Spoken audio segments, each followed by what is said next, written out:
ఆంధ్రప్రదేశ్లో ఏ ప్రభుత్వ అధికారంలో కానీ ఏ ప్రభుత్వ ఆఫీసులలో కానీ ఆ ప్రభుత్వ ఆఫీసులు కార్యాలయాలు ఇంకొకటి పక్కన పెట్టేస్తే అంగన్వాడీ కేంద్రాలు, ముఖ్యంగా అంగన్వాడీ కేంద్రాలు ఒక పల్లెలో 1-2, పంచాయతీలో ఒక 3-4, అలా మండలం, నియోజకవర్గం.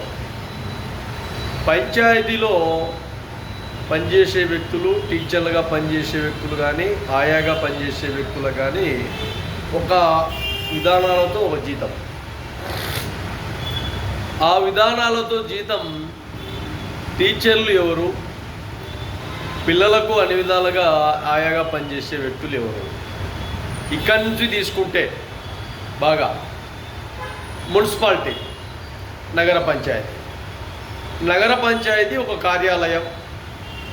ఈ కార్యాలయంలో సీట్ల మీద కూర్చుండేవాడెవడు, కంప్యూటర్ కొట్టేవాడెవడు, చైర్మన్ ఎవడు, కమిషనర్ ఎవడు, అలాగే పారిశుద్ధ కార్మికులు ఎవరు, ఇక్కడి నుంచే తీసుకుందాం. అలాగే ఒక మున్సిపాలిటీ పురపాలక సంఘం.